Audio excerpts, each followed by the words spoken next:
I don't know how well this works, but I'm sitting out in the park, and I had, rather than holding on to the camera the whole time, I just felt like I needed to set it down. So you're actually leaning up against a brand new barbecue at the park. Kind of funny.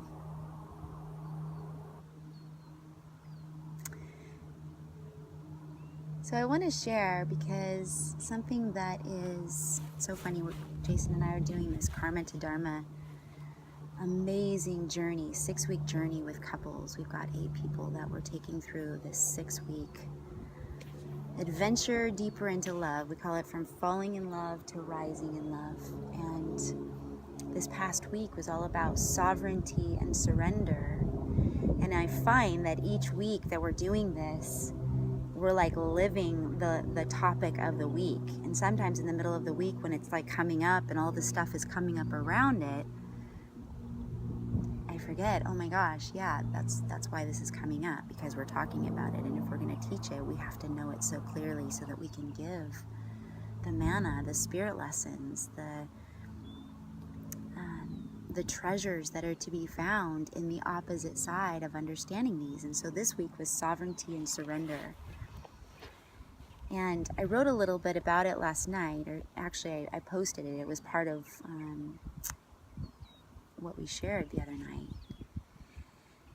But I realized deeper that the idea of sovereignty and surrender, it's a paradox. We're living in complete paradox all the time, whether it's the light and the dark, the masculine and the feminine, the day and the night, the opposites, the polarities, these things that keep us at war. Yet when we bring them into balance and realize that they're actually complementary and they're not warring with each other at all by nature, they allow us to see what I love that quote, something to the effect of, a star doesn't know itself, it's not able to shine except for in the darkness. And so that's how we find these treasures within ourselves. I mean, so many of us on this spiritual path have dedicated our heart and our life to it because we know the extreme side of being in the darkness. We know what our own darkness looks like, and we continue to uncover. The more light that gets exposed to the darkness, the more distasteful that darkness becomes.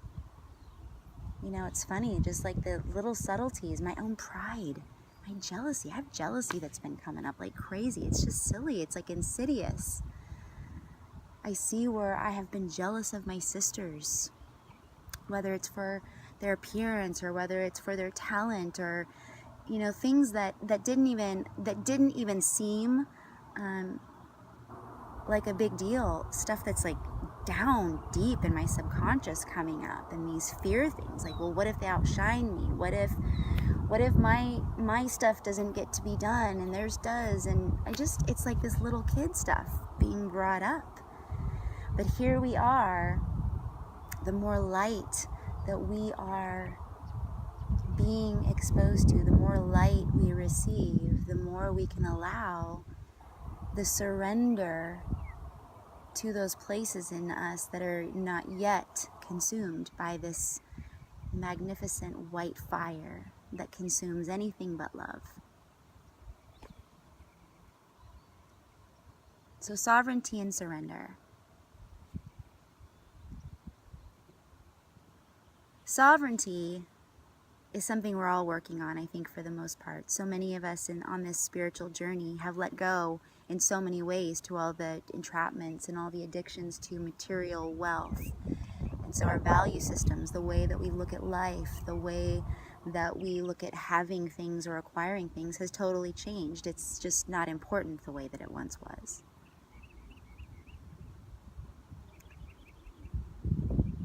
And so trying to find our sovereignty, even in terms of just really providing for ourselves, not from a place of working for it, where we're no longer out in this system, this slave system that says, well, if you want to survive, you have to work really hard and you have to do something that you don't like in order to take care of yourself. We're shifting that to where we're coming in alignment with ourselves and knowing that what we came here to do when we are truly open to receiving and giving from a pure heart, we can trust that the universe, that the source of all life will give and pour in and totally sustain us in our purpose and our joy.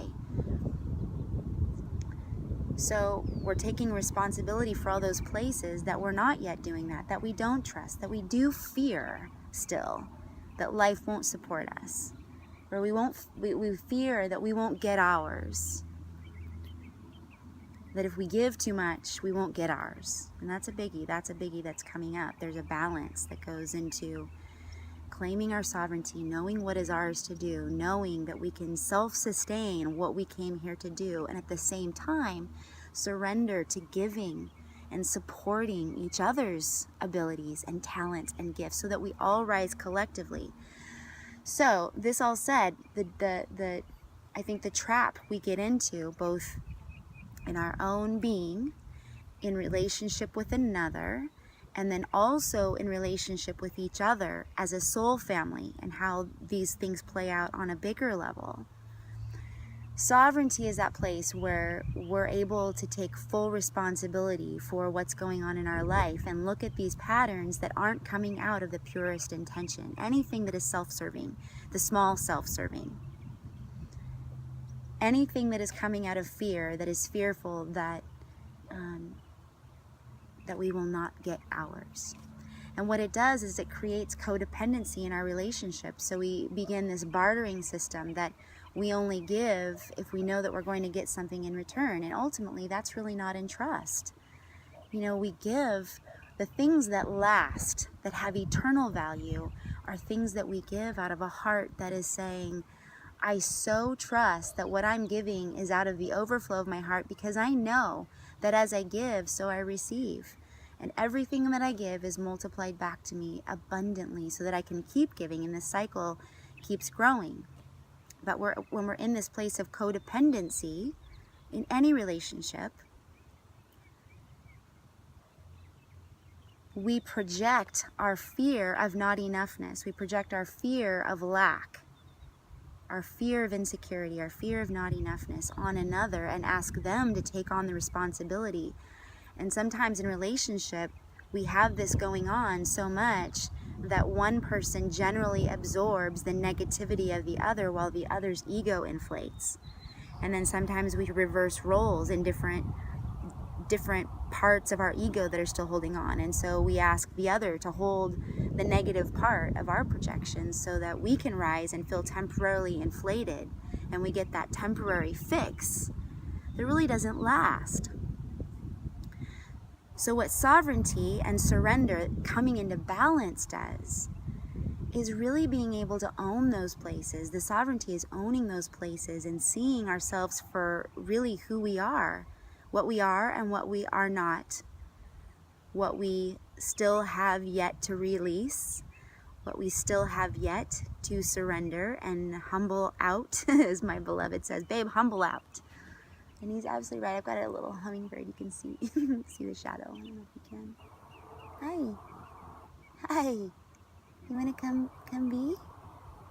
Thank you. But where we take full responsibility and we now can speak our truth, whatever comes up, knowing that, I don't like this thing that's coming up. I know this is ugly. I know I'm being in my selfish, jealous, prideful self. But it's the reality of what's coming up. And sometimes I'm slow to do that. Sometimes my resistance is, I don't want to admit it myself. And so I project it on Jason. And vice versa. And so what we want to do is, regardless of whether the response is, be humble within ourselves. There's an old verse that says, humble yourself in the sight of the Lord, and He will lift you up. She will lift you up. And essentially all it's saying is, humble out. Just own what's yours. We're all working through our stuff. We're all recovering from this original separation, this wound of separation, this fear of abandonment, fear of not enoughness. Fear that we are not united with the one. But when we can surrender to that love, what's amazing about it is that our sovereignty increases when we can surrender. As we surrender those things and we let go and we can admit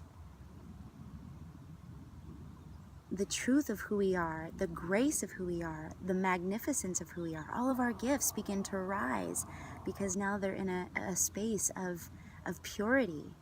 They're no longer needing approval or accolades for the inflation of our small self. We're giving it out of the overflow of our heart. And so as we surrender, we become more sovereign. And then you bring it into relationship.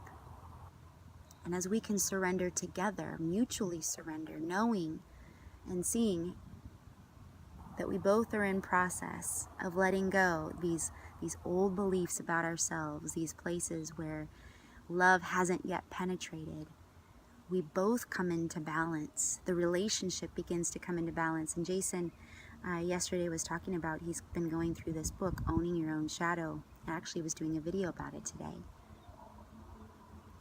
But this Vesica Pisces, where if we can come into this center place of humility and surrender and sovereignty with each other, there's balance in the relationship, and that light and love radiates into both circles, where both circles are lit up. There's no fear of competition. There's no need for one to absorb more negative or more positive. We've come into balance. And our creations are from a pure place, and they can last. They can be resourced. Everything, the abundance from the universe can come rushing in because it truly is in the highest and best for all involved. So, surrender and sovereignty. The keys really to creating these two keys, creating our alchemy. They go hand in hand. We go hand in hand with each other. I love you guys, and thanks for allowing me to be a little bit transparent with you. It's amazing what's unfolding for all of us. It's amazing to have this gift of Facebook to watch each other rise and expand and change and become more and more light.